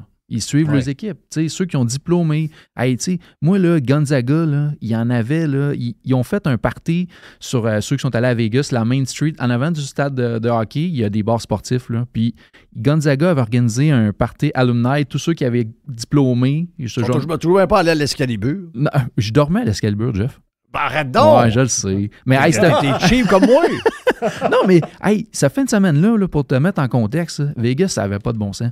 Dans le même, peut-être 2-3 km², il y avait Maroon 5 qui donnait 3 shows. Taylor Swift a rempli 2 soirs de fil le stade des Raiders. Puis, en plus, il y avait le March Madness. Écoute, il y avait du monde partout. Là. Ça n'a pas de sens. Fait que, oui, j'ai dormi au Excalibur avec les toiles d'araignée dans le lobby. Qu'est-ce que tu veux que je te dise? Ça fait la job. Ça faisait la job, mais nous, on n'était pas là. On était là 4 jours. Là, fait que... Ben oui, c'est ça. C'est Gonzaga, en réalité, c'est Spokane. Ben moi, sincèrement, quand on est arrivé là, j'ai dit à mon père, parce que moi, j'ai suivi tout le tournoi, j'ai dit à Mario, c'est Gonzaga qui va ressortir à la fin de tout ça. C'était eux autres, ils étaient mûrs pour ça. Puis quand ils ont joué contre UConn, ça a été tough, là. Puis eux autres, ils ont un excellent joueur qui va être repêché cette année, qui s'appelle Drew Timme. C'était sa 4e ou 5e année, puis il n'a pas été capable de rien faire, là. Le Sanogo, là, le gars de UConn, là, il l'a muselé bien dur, là. Mais c'est un tough, là. Sanogo, c'est un tough. Mais... Alors, c'est un bon show, moi. Puis en plus d'aller voir les games live, oui, c'est ça. Il allait voir d'autres games qui jouaient ailleurs dans des bars clos. C'est ça. Dans le fond. C'est parce que des bars, c'est ce qui est le fun, c'est que tu peux mettre de l'argent un peu en plus. C'est en plein ça. Fait que nous autres, mon père ne connaissait pas ça. Lui, Mario ne connaissait pas ça, les sportsbooks. Fait que j'ai dit à Mario, regarde, dès qu'il moi, c'est la seule affaire que je fais à Vegas, je joue pas à rien d'autre. Donc, moi, c'est toutes les affaires de sport. Moi non plus. Là. Blackjack, là, ça ne me rejoint pas trop. Là. Mais les sportsbooks, je dis à Mario, regarde, on s'assit là, puis on écoute toutes les games. Fait que là, on travaillait le matin, puis mettons là. Un gros divan, puis tout. Là. Ah ouais, c'est ça, dans les éboys. Tu vas chercher ta grosse bière, là, puis une pizza hot, puis tu t'assois. Puis, tu sais, tu peux fermer les yeux un peu, il n'y a personne qui le sait, c'est sombre un peu en dedans de ça, là. Je vois mon boss là-dedans. Mais, tu ris, Eric. Il a trippé raide, c'est sûr. Eric, tu ris, là, mais à un moment donné, mon père, au début, la première game, il était semi à l'aise. Je le sentais pas trop à l'aise, mais je dis, Mario, il n'y a pas de stress. Moi, je l'avais déjà fait dans les années antérieures, voir une game du March Madness, là. Puis là, à un moment donné, il s'en revient en arrière, il dit, Alex, il dit, je pense qu'on est comme 80. J'ai dit, oui, là, je me regarde en arrière. Toutes les chaises étaient pleines. Il avait rajouté des tables, puis quand, mettons, ça cheerait beaucoup pour San Diego State. Dès que San Diego State, ça scorait, là, ça tapait des mains, ça criait. C'était vraiment... Ça amenait un autre... tu sais, le March Madness, tu peux aller voir un peu... Il change de ville tout le temps. Mais Vegas, ça amenait comme une petite touche supplémentaire. Oh, une petite touche de plus. Puis tu fais tout ça à pied. C'est tout... Cette affaire-là, laisse, si ça te tente... Moi, je suis déjà allé dans la première ronde des playoffs de la NHL. Ça doit être débile. Sacrément des games. Mais ça doit être débile. Donc là, il m'a dit de quoi tu t'amuses. Moi, je trouve que c'est le meilleur 10 jours. Je me suis ramassé là. Moi, je jouais pas. Je jouais au golf le matin. Puis si quelqu'un dans la gang met ça, jouer au blackjack, moi, oui, mais à la limite, j'arrive là avec un saut des 25 cents. Tu ne me verras jamais faire ça. Ça m'intéresse 0,00. Mais ça, c'est trippant, là. Ça, c'est le fun en tabarnak. Je coupe de games de baseball à travers qui sont commencés. Ça, c'est vraiment trippant. Avec 2-3 petites bières tranquilles. Chaud. Avec 2-3 petites bières sur le side. Là. Non, tu sors de là bien chaud. Mais je pensais pas, mais ça bête en tabarouette sur les courses de chevaux, là.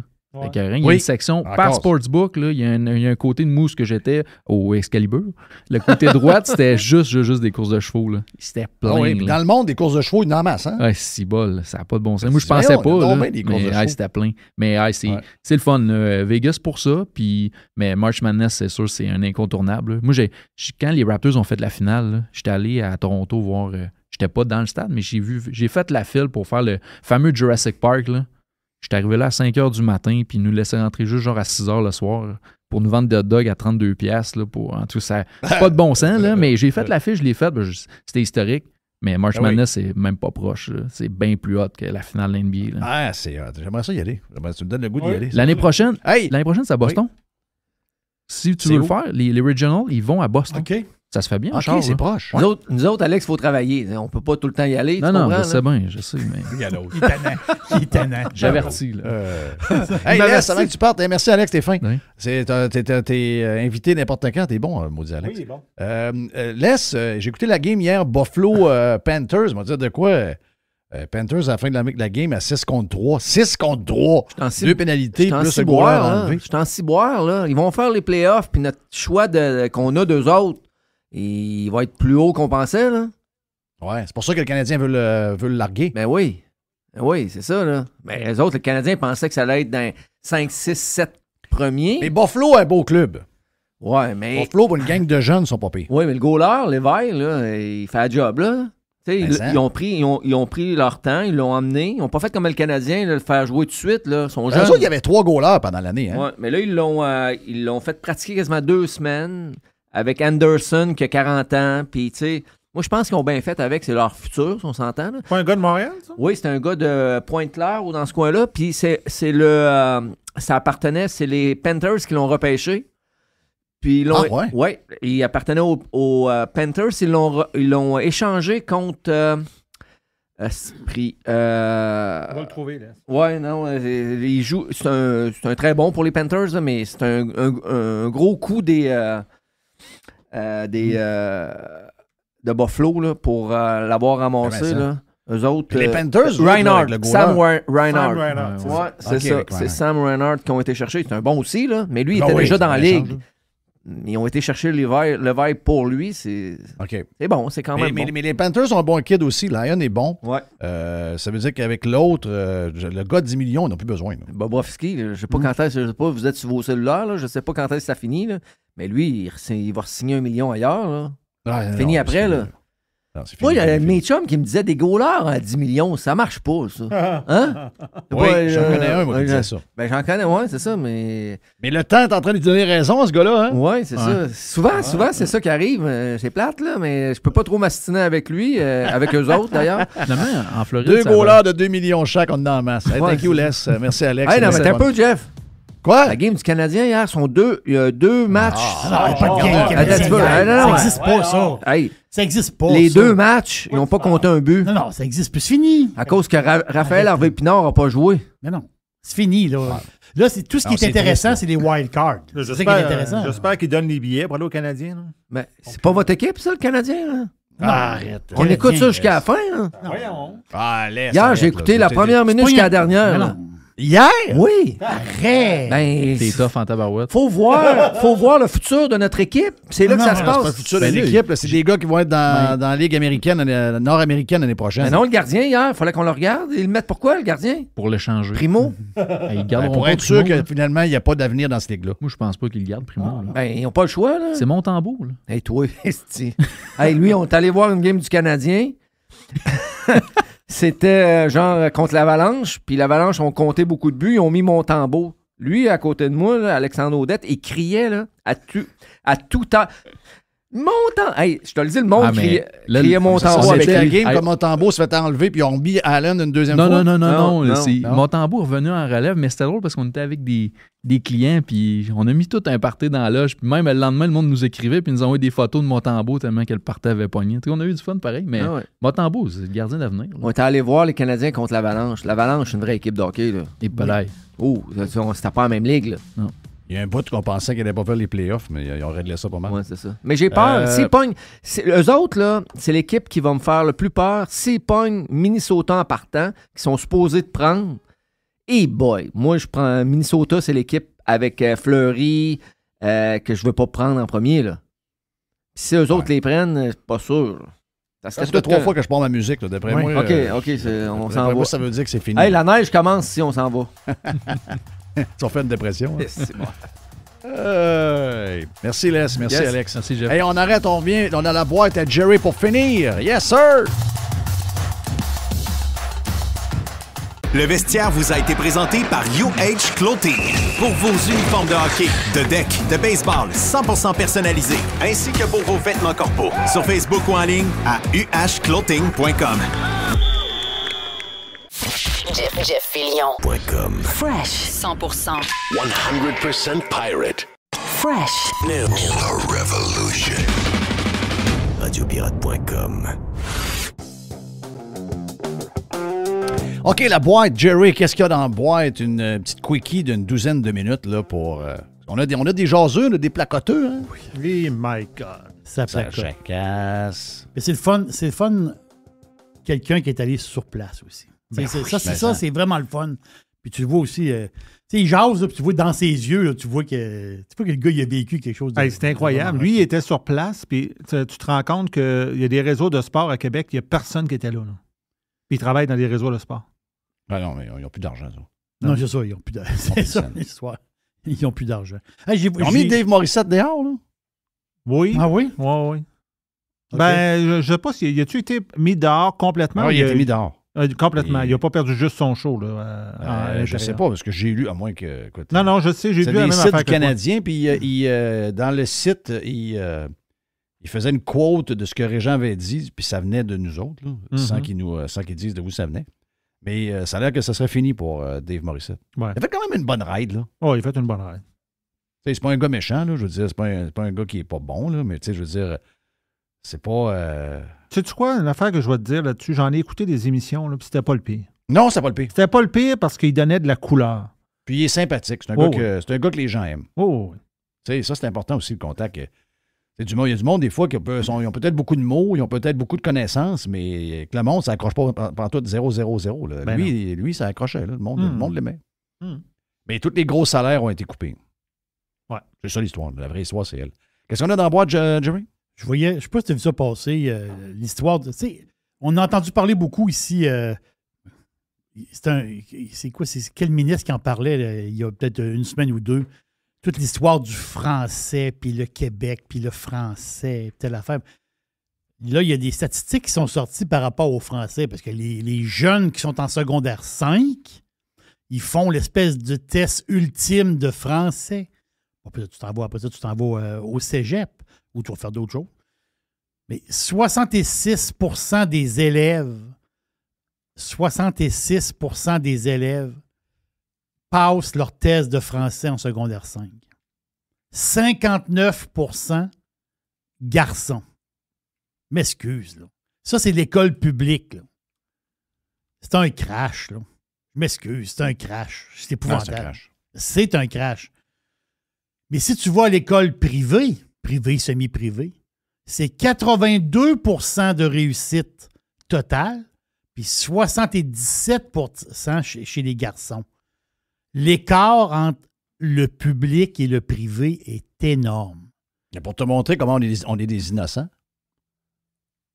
les politiciens veulent enlever l'école semi-privée. Oui. Et garder que du public. C'est ça. Alors que c'est elle qui ne va pas. Voilà. On est un des peuples les plus cruches. Je ne sais pas si c'est relié à... Tu sais, je le dis souvent, là, il y a beaucoup d'inbred, il y a beaucoup de gens qui ont beaucoup de cousins. Il y en a qui disent que non. Là. Ils disent, non. Mais regarde, moi, c'est sûr qu'il y a un lien avec ça. Là. Je veux dire, ça se peut pas qu'il y ait autant de nouilles et de tartes dans si peu de monde. Là. Voyons, si c'est un système qui marche, tu prends le système qui marche, puis tu dis, on va faire l'autre, puis on va copier exactement l'autre. Ben oui. On prend celui qui marche, puis on copie celui qui marche. Là, tu dis, d'un côté, 82 % gars-filles ensemble. 82 c'est pas la même clientèle, les écoles semi-privées, pas les meilleures. Arrêtez. Toutes des patentes pour pas que ça marche. Toujours des défaites pour pas que ça marche. Ouais, mais si t'as à cœur le français, ils nous en parlent du français à semaine longue. Puis là, le français, puis on va-tu garder, puis il y avait des annonces à la TV. Ça, là, c'est pas à cause de Spotify, là. Ça, c'est pas à cause de Netflix, là. Non plus. Puis c'est ça, c'est parce que on a probablement un système qui est pas bon, on a des écoles poches, puis on a des profs qui sont démotivés, puis qui parlent de toutes sortes de patentes, sauf des affaires qu'il faut qu'ils parlent. C'est ça la vraie histoire, là.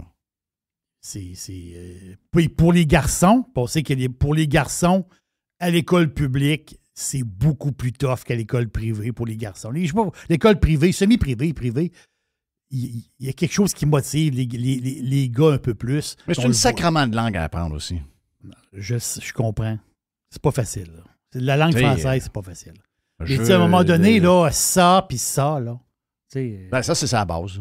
Ben c'est ça. Il y a des affaires de base. Je comprends que des fois, quand tu arrives dans le le subjonctif plus que parfait. Là, des fois, c'est plus raide un peu. Là. Mais je veux dire, être capable d'écrire normalement, sans faute. Je dis sans faute. Parce que souvent, c'est des fautes d'inattention. Souvent, c'est de même. Là. Tu veux faire ça vite. Mais quand tu te relis, ben, de fois, mais il y en a qui, même s'ils se relient, ils ne voient pas leurs fautes. Ils ne savent pas, là, ça puis ça. Là. Écoute, moi, j'ai toujours été meilleur dans les sciences à l'école. J'ai toujours été un gars de maths. J'ai un fils de prof de maths. Oui. Puis jamais maths. Moi, jamais. Mes filles aiment les maths. On a ça, on aime les maths. Il y en a qui m'ont dit, Chris, les maths, regarde, on aime ça. Donc, dans ce temps-là, souvent, d'être bon dans les deux, c'est très tough. Là. Moi, j'ai jamais été naturel avec le français, puis toutes les affaires de par cœur, toutes les patentes de même. Mais puis je me suis toujours considéré, en tout cas, je pensais qu'en français, pour écrire, j'étais average. Mais quand je regarde tout ce qu'on lit partout, et m'a dire, il y a quelque chose qui n'a pas marché là, dans l'histoire. Il y a de quoi qui n'a pas marché. Je comprends que la langue est tough, mais il y a de quoi qui n'a pas marché. Là. Vraiment, là. Puis, comme je le dis, je le sais qu'il y en a qui ont une facilité avec les langues. C'est vrai qu'il y en a qui ont une facilité avec les langues. Comme il y en a qui ont une facilité avec les sciences. Oui. Mais, je veux dire, comme tu dis, ça et SA puis CA, ben moi, je pense que dans les deux groupes, on est capable de régler ça avec un exercice. Là. Je sais pas, moi, mon feeling, c'est qu'en 2 jours à l'école, cette affaire-là, c'est réglé. Là. Ben, il y a un manque de volonté quelque part. Je comprends que la langue est tough. Il y a beaucoup d'exceptions, il y a beaucoup d'affaires, il y a beaucoup de patentes. Là. Mais tu sais, R puis E, là, je veux dire, il y a des trucs assez faciles. Oui, il y a des trucs, c'est ça. Oui, exactement. Il y a des trucs, puis ça, ces trucs-là, bien souvent, c'est des vieux trucs. C'est des vieux trucs de grand-mère. C'est des vieux trucs de sœur. Moi, ma femme a fait aucune faute en français. Ma femme non plus. Elle fait 0 faute. Elle peut corriger. Elle corrige. Elle voit un texte, elle corrige le texte. Là. Elle voit des fautes partout. C'est-à-dire, c'est incroyable. Elle l'a appris à l'école, son français. Elle l'a appris avec... quand il était plus jeune, au début, c'était des sœurs. Puis après ça, c'était des laïcs. Mais je veux dire, c'est beaucoup de trucs. Moi, à chaque fois que je lui pose une question par rapport au français, elle me sort une espèce de patente de trucs. Là, ah oui, gars, tu dis ça de même, ça de même. Ah oui, c'est comme des genres de petites phrases que tu apprends, puis qui te donnent des twists, puis qui t'aident à te corriger. T'sais. Et ça, tu apprends ça. J'ai mordu ou je mordre. Voilà. Tu mets autre chose que « et », puis tu prends un verbe avec autre chose que « et », puis tu vas voir lequel qui a le plus d'allure. C'est ça, exactement. Mais on le fait, nous autres. Mais c'est une langue dure. Okay? Ça, on peut le dire, parce que, regarde, je vais donner l'exemple de mes 2 filles. Mes 2 filles, c'est 2 types sciences, les 2. OK? Puis, bon, les langues, c'est comme quand tu es plus science, les langues, c'est plus dur.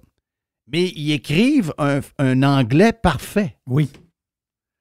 Et leur français ils s'améliorent. Mais si je compare avec leur anglais, ça n'a aucune comparaison. Tu sais, ils ont été d'un cégep, ils ont été, cégep anglais, école. Mais tu sais, je veux dire, ils ont été enseignés quand même en français, passablement. C'est une langue qui est dure. Une fois qu'on le sait qu'elle est dure, ben demandons aux profs d'arrêter de faire de la politique, puis d'arrêter de faire des patentes, puis peut-être aussi que s'il y a des exercices de français dans la classe, au lieu de lire des livres avec un gars avec une perruque jaune, peut-être que ça peut faire l'affaire. C'est ça, là. Puis, le français, là, tu peux le mettre, tu peux le pimper un peu, là. C'est bonheur d'occasion, tu n'es pas obligé de le lire. Là. Il y a peut-être des affaires beaucoup plus fun. À un moment donné, il faut que tu mettes un peu de fun dans la place aussi. Là. C'est le même, il faut voir ça. Hey, j'ai vu, là, je m'en vais dans une autre patente, là, mais j'ai vu, c'est un tweet qui a passé. Puis, intéressant. L'affaire, c'est que il y a une genre de réflexion là-dedans. Tout le monde connaît Morgan Stanley. Morgan Stanley, c'est quoi? C'est une grande banque d'affaires américaine. C'est immense, Morgan Stanley. Puis eux autres, ils ont dit, présentement, il y a comme une porte ouverte dans le marché automobile. On parle pour les véhicules abordables. Oh boy, les véhicules abordables. Parce que c'est quand même capoté. Il n'y a plus de véhicules abordables. Voilà. Il n'y en a plus, là. Si on s'en va en 1973, ça fait 50 ans, 1973, le prix moyen, OK, je vous dis le tweet que j'ai lu là, d'un gars économique. Là. Et moins cher ou le prix moyen? Donc, le prix moyen, c'était 4 000. Le prix moyen, c'était 4 000. Okay. Il y avait des chars à 2 000, il y avait des chars à 10 000, mais ça veut dire qu'il le prix moyen, c'était des chars à 4 000. C'était 4 000. Si on le met avec l'inflation, l'inflation, bien, aujourd'hui, ça fait une voiture à 30 000. Ça fait un véhicule à 30 000 à peu près. Mais là, c'est pas ça. Là, je vous parle des prix aux États-Unis. OK?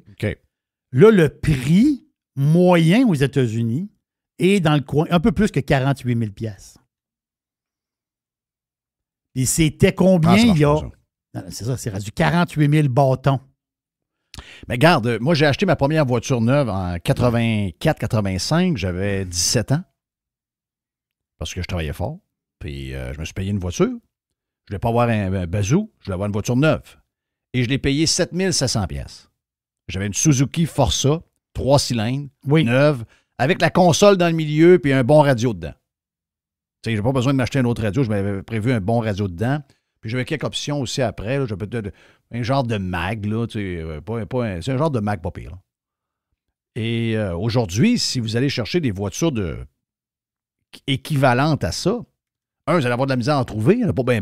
Il n'y en a pas. Il n'y a plus de chars. Il y a très peu de véhicules.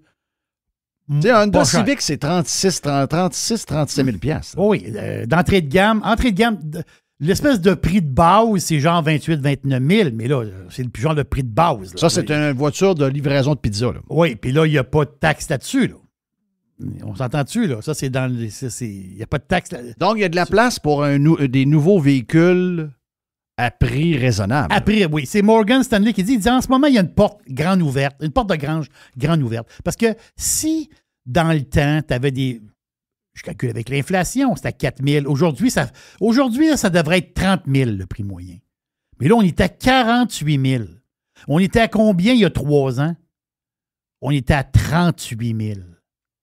Ça a monté de 10 000 le prix moyen c'est malade. En 3 ans. Pensez à ça 2 secondes. La gang de politicos avec la COVID, ils ont tout crissé à terre. Voilà. Ils ont tout démoli. Le nombre de véhicules sur le marché aux États-Unis, OK, de plus de 60 000 $, price tag sur le char, c'est 60 000 $ et plus, a triplé depuis 3 ans. Donc, tous les chars, c'est rendu hors de prix. Donc, Moi, j'ai acheté une voiture COVID. Début COVID. Oui. Avril. Parce qu'on dit 3 ans, là, mais la vérité, c'est que c'est après que ça. Avril 2020. Je pense que c'est avril 2020. 2020. OK. J'ai acheté une voiture. Et là, on a eu un accident l'autre fois avec une voiture. Et là, j'ai dit, on va prendre la même voiture qu'on a là. Elle n'a pas payé cher. Elle coûtait 300... Je pense que c'est 390 par mois. Non, c'est 347 par mois. Oui. Pour une location 4 ans. Parfait. Genre 20 000 km par année. Extraordinaire. OK. Good là, deal. la même voiture, là, j'appelle l'appelle. Premièrement, il n'a pas en stock. C'est 2 mois, 3 mois d'attente. En partant. J'ai dit, c'est parfait, m'a commandé, donne-moi ton prix. Je sais que ça a monté. Mais là, le prix, c'est 547. Non. La même voiture, 2 ans de différence. Donc, j'ai dit avril 2020, c'est avril 2021. Avril 2021 à mars 2023, 200 $ de différence par mois. C'est incroyable. Là. Incroyable, la même voiture. Là, dans le cours, t'as madame qui a sa voiture, monsieur a sa voiture. Monsieur, madame. On s'entend-tu que c'est 400 $, des fois 500 $ de plus de paiement par mois? C'est-à-dire, à un moment donné, c'est ça que Morgan Stanley dit. À un moment donné, ça ne marchera pas. Là. Il y a une patente. Nous autres, à notre retraite, moi, je pense qu'on n'aura pas 2 voitures. Là. Ah c'est sûr. Si le coût de la vie continue à augmenter, nous autres, à la retraite, il n'y aura pas 2 voitures. Il va peut-être avoir un bazou, comme on avait dans le temps. Là. Non, c'est ça. Tu as un bazou. Un bazou quand tu es mal pris parce que l'autre est parti. Il y aura un bazou, un char fini, un peu rouillé. Là. Mais il n'y aura pas 2 chars neufs dans le cours. Là. Non. Ça peut pas, là. C'est fini, ça. Là, il nous annonce les augmentations de gaz à l'avenir, à l'avance. Là. Ça fait 48 heures que Québécois nous dit que le fuel va monter, le fuel va monter, le fuel va monter. Vous finissez de dire ça au monde. Hey, c'est quoi que vous êtes en train de préparer le monde? Donc là, le gars qui décide du prix, il dit « Ah, anyway, ils s'attendent à une augmentation. Ah, il monte ça de 15 cents le litre. » Ça n'existe pas, ça. Nulle part ailleurs. Les annonces à l'avance du prix de l'essence à la pompe. C'est quoi cette affaire-là? C'est de la folie, ça. J'ai-tu d'autres petites patentes? Vite. Juste un petit clin d'œil. Qui peut dire non à 400 millions de dollars? Pas 100 millions, 200. Pas moins. 400 millions de dollars. C'est une rumeur une rumeur. C'est ce qui court pas mal. Tu sais, Lionel Messi, la grande vedette du dernier mondial, le gars qui joue pour le Paris Saint-Germain. Messi. Le type de l'Argentine. Exactement. Oui, mais lui, là, les Saoudiens, il paraît qu'il aurait fait un offre de 400 millions pour le faire venir en Arabie Saoudite. Puis le gars, il dit « Ah non, il dit, je veux pas aller en Arabie Saoudite. » Je suis pas mal sûr que c'est soit je vais jouer en Europe ou je vais jouer en Amérique. Mais quand même, je pense que c'est la première personne de l'histoire à dire non à 400 millions. C'est quand même spécial. Ah, puis j'ai une dernière petite affaire vite. Ça, c'est capoté. Ça veut-tu dire qu'on sait un peu où il va jouer? Non, c'est pas encore. OK. Mais beaucoup de monde attendent après ça, là. Mais c'est sûr que personne ne peut accoter le 400 millions saoudien. Mais lui, il s'en fout du 400. Il ne veut pas aller jouer en Arabie Saoudite. Hey, c'est vraiment beau dehors, tout blanc. Oui, c'est de toute beauté. C'est féerique. Wow. Hey, dernière petite affaire vite. Tu sais, moi, des affaires de faits divers. Les faits divers, des fois, c'est drôle. Ben, drôle puis pas drôle. Là. Mais tu sais, des fois, j'aime ça, les faits divers. Moi, c'est l'hiver, j'aime pas. Les faits divers. Oui, c'est ça. L'hiver, les faits divers. Au Brésil, pays très louche. Brasilia. OK. Est-ce que vous êtes claustrophobe? Mais il y en a qui le sont. Moi, je ne suis pas. Moi, j'ai le vertige, mais je ne suis pas claustrophobe du tout. Mais il y en a qui sont claustrophobes. Ils n'aiment pas ça, puis telle affaire. Au Brésil, à un moment donné, je vous raconte l'histoire vite. Au Brésil, il y a du monde qui s'en vont. Tu sais, il y a des places où il y a des cryptes. Tu sais, où on va dire que tu peux enterrer le monde dans la terre, puis tu peux mettre quelqu'un dans une crypte. Il y a des cryptes où tu mets une urne, parce que le monde a passé à... Ou tu as des cryptes où tu vas mettre une tombe. Hein? La tombe, c'est à longueur. Quand tu vas... c'est les deux. Là. C'est soit que tu es incinéré, tu es dans une crypte avec une urne, ou ils te mettent la tombe à grandeur dans la crypte. C'est là que tu finis tes jours. Tu t'en vas pas dans la terre. Au Brésil, à un moment donné, il y a du monde qui s'en vont...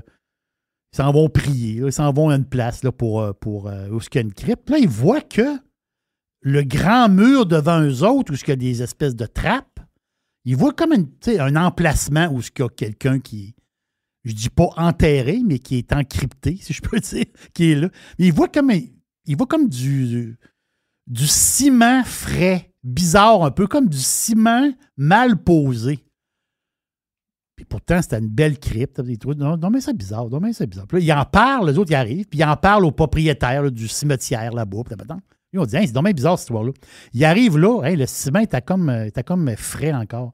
Ils enlèvent le ciment, ils enlèvent le panneau. Il y avait une fille de couchant dedans. Voyons. La fille, elle s'était faite encryptée vivante. Mais elle avait bien beau crier. Personne ne l'entendait. Elle était dans le marbre. C'est des cryptes de marbre. Parce qu'en fait, me respirer pendant tout ce temps-là. Il restait un peu d'air. La fille, elle a fait 10 heures dans la crypte. Couchée sur le dos. Ça doit être épouvantable. Donc, ça doit être épouvantable. L'histoire, c'est qu'il y a une patente de drogue. Je ne sais pas trop, son mari avait des dettes de drogue, une patente. Ah, okay. Là, ils ont dit, on va pogner la madame, puis on va s'en débarrasser. Mais à la place de s'en débarrasser comme on pense, ils ont décidé de l'encrypter. Ils l'ont couché dans une tombe. Mais un peu. Elle criait comme une folle. Elle, à un moment donné, elle a comme un peu perdu connaissance avec le temps. Puis là, quand ils ont ouvert le panneau, elle est encore vivante. Elle restait là comme temps, tu penses? 10 heures. 10 heures? Hey, ça doit être épouvantable. Ça doit être la mort la plus lente de l'histoire, ça. Mais, hein? C'est sauvage, ça, faire ça? Des bébés sauvage. C'est une balle dans la tête. Ben oui. Calif, il n'y a rien de plus chiant. Sens. Thank you, Jerry. Yes, merci sir. à Mr. White pour la prod. Merci à Joamel. Et merci à Les et Alex qui sont venus jaser dans le vestiaire. Mon nom est Jeff Fillion. Demain, on lance le week-end. Et demain, c'est le début du Masters de golf. Yes! Let's go! Let's go, Tiger! Non, arrête. Tiger! Ben non, je parlais à mon chien. OK, c'est ton Tiger. Excuse-moi, oui, c'est oui. ton Tiger. Allez, on s'en parle demain. Salut, bye. See ya!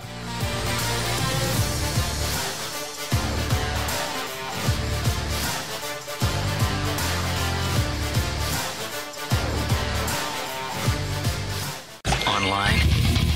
Worldwide. Radiopirate.com